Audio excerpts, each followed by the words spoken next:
The world is still reeling from the crash of Malaysia Airlines flight MH17 and the deaths of the almost 300 people on board. Although many of the details are still unknown, the fallout from this tragedy will likely be massive. Flight MH17 disappeared Thursday at an altitude of 10,000 feet over Ukraine en route to Kuala Lumpur.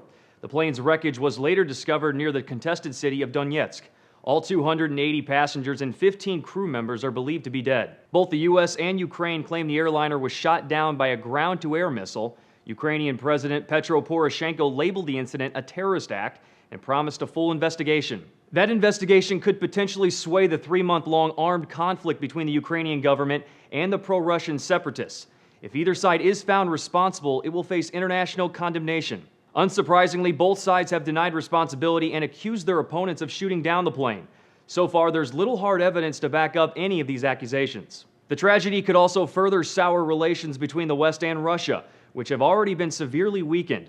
Just Wednesday, the EU and US hit Russia with another round of economic sanctions over its role in the conflict. There's already Western speculation that Russia might be to blame for the crash. President Obama mentioned that Russia is significantly increasing the provision of heavy weapons to separatists in Ukraine during a phone call with Russian President Vladimir Putin Thursday. The American media is taking things a step further. This time his lies won't fly. This time, if Vladimir Putin is responsible, the world will know.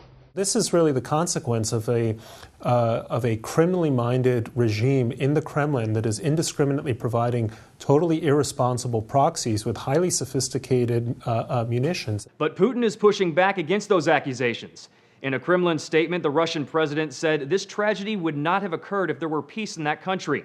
The government over whose territory it occurred is responsible for this terrible tragedy. And Russian media has their own narrative for the crash. State-run RT suggests flight MH17 was shot down by Ukrainian forces who mistook the plane for Putin's jet. That's based on the fact that both flights occasionally use the same route and look kind of similar.